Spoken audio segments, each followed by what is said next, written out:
Pero itong People's Initiative na lumutang din noon, kakambal nitong pagbibigay nila ng mga ayuda. Oo, kasi kung maalala ninyo, nasa kabinete pa ako noon. So, ang gusto talaga nila is Martin Romualdez for president para susunod siya kay BBM. Nasa kabinete pa ako noon. So, hindi nila ako maatake ng diretsahan. Ang ginawa nila, nag-People's Initiative sila. Kasi ito daw yung charter change na sinasabi. Ang gusto nila doon, baguhin ang botohan ng Senate at ng House para mas madali maka-amenda ng Constitution. Kaso sumabog ito, di ba? Kasi nagalit yung mga tao. Pinapapirma sila, tapos binabayaran yung pirma. Tapos minsan naman, pinapapirma sila, tapos sinasabi na, uy, ibibigay sa'yo AX tupad. Tapos hindi binigay sa mga tao. Kaya sumabog yung People's Initiative nila, namatay siya. At meron akong confirmation na alam ni BBM yung charter change. So kung makikita ninyo, dito sa timeline, nandun na tayo sa AOM, October 3.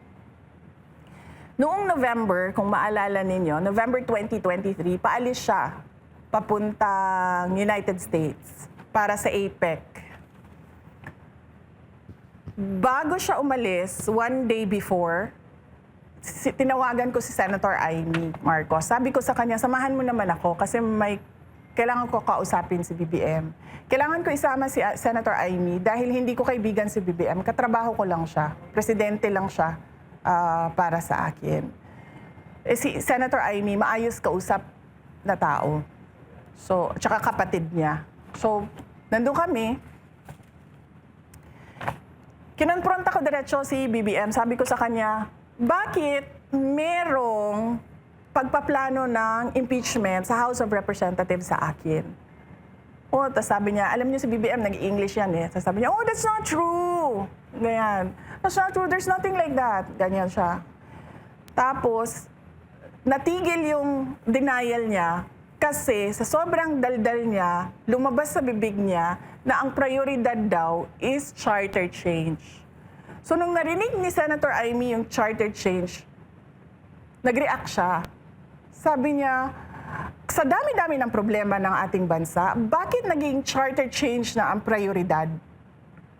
Tapos sabi niya, no, this will be for the country because it's all about the economic provisions, ganyan. So sabi ni Senator Amy sa kanya na parang tipong, hindi yan economic provisions eh. Kasi pag binuksan mo yung amendments ng Constitution, bubuksan mo lahat yun. Hindi mo pwedeng sabihin na ay ito lang, economic provisions lang. Kasama na doon yung political.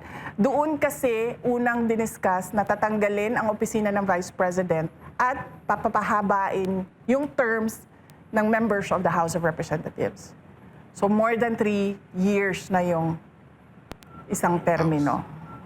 So dun yun, na-confirm ko na alam ni BBM yung ginagawa, bilihan ng signature sa People's Initiative. Doon sa discussion namin, kasama si Senator Amy Marcos. November of 2023 yun. Kung makikita nyo sa pag-alis niya, nandoon ako, bago siya umakyat sa hagdanan, lumapit siya sa akin. May binulong siya sa akin. Alam niyo si BBM kasi mahilig mag-mumble, yung ganon, na hindi mo siya maiintindihan. Meron lang siyang clear words, iilan, at yun lang yung ma-pick up mo sa sinabi niya. Nung lumapit siya sa akin, nasa hagdanan na siya, sinabi niya sa akin, don't worry, I'll take care of you. So parang nagulat ako, na parang nagsinungaling ka kagabi na hindi mo alam ang impeachment. Kasi bakit ka naman magsasabi ng I'll take care of you? 'Di ba? Ang tagal namin nagsama sa kampanya, halos mamatay-matay na kami sa init, sa dehydration, sa pagod. Hindi ba nagsabi yan ng I'll take care of you? Tapos bigla, meron akong kinompronta sa'yo na usapang impeachment sa House of Representatives, ibubulong mo sa akin bago ka umalis, I'll take care of you. Why do you need to take care of me? You know something. Diba? Huling-huli kasi mga lalaki sa mga ano eh. Oo nga. Sa mga pambobola eh. Sa kanya po kayo tumingin. Hindi, ah. Pero I'll take care of you. Sinabi niya yun. So, anong dating sa'yo nun? Nung sinabi niya yun? Kung ikino-connect mo ito na meron siyang alam. Kasi never siya nagsabi sa akin na I'll take care of you. Never. Simula nung nagkita kami, pinakaunang pagkikita namin, para mag-discuss ng pagtakbo namin, ng unit team, doon sa kampanya, wala, yan siya sinabi. Hanggang, ano na yon, November 2023 na yon, first time mo magsasabi na I'll take care of you after kita kinonfront na pinagpaplanuhan yung impeachment ko dyan sa loob ng House of Representatives. So do you think na si Romualdez na nagpaplano, then here comes Marcos, sasabihin niya, akong bahala sa'yo, huwag kang mag-alala. Or I will take care of you. Or kasama siya doon sa plano ng impeachment. Kasama siya doon. Kasi, bakit mo naman i-deny tapos sasabihin mo, I'll take care of you? Hindi niya siguro kasi naisip na mahuhuli yung pagsisinungaling niya by his words the next day. I'll take care of you. Don't worry, I'll take care of you. Why should I be worried? Diba? So, ibig sabihin, yung worry na nire-refer niya, yan yung binuksan ko na konfrontasyon. Bakit may impeachment? So, ang dating, parang dahil nabisto mo na, huwag ka mag-alala, relax ka lang. Parang ganun ba yung dating sa'yo? Oo. Akong bahala sa'yo. Akong Di ba? bahala I'll take sa'yo. care of you. Akong bahala sa'yo. O siya nga talaga bahala kasi siya naman direktor ng lahat ng mga bagay na ito. So, tutuloy ko yung timeline. Sige po. Malayo pa tayo sa ilang pages pa ito. So, ayun. So, December. Di ba maalala nyo, December, tinanggal yung budget ng Office of the Vice President. Wala na kaming yung sabi ni Franz Castro, bakit 2.3 billion? Pagdating ng December, paglabas ng budget, approximately 700 million na lang yung OVP budget. Pumunta, nalaman niya na nasa Davao ako. Pumunta siya sa Davao, si BBM.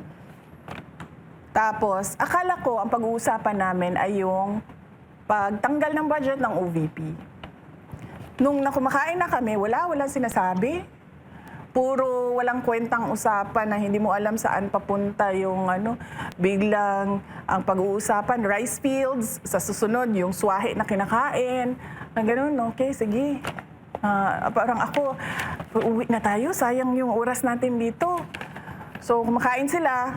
Tapos, yung palabas na kami sa restaurant doon sa Davao City, eto na naman siya, yung kanyang pagbubulong na mumbling niya, na hindi mo alam kung takot ba ito magsalita, ayaw niyang magsalita, hindi siya makapagsalita, natatakot siyang mahuli siya sa pagsisinungaling niya, ganun siya. Tapos sabi niya, ang nakuha ko lang sa sinabi niya, mag-ingat ka, tuturuan ka namin.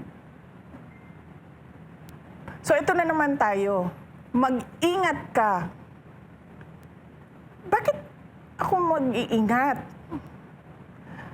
Yung tuturuan ka namin, yun ang hindi ko maintindihan talaga hanggang ngayon. Tuturuan ka namin ng leksyon? Kasi ganun yun eh. Tuturuan kayo, ma'am, na kung ano yung isasagot, tapos ikakapahamak nyo. Baka tuturuan kayo ng mga bagay na ginagawa nila na hindi nyo ginagawa.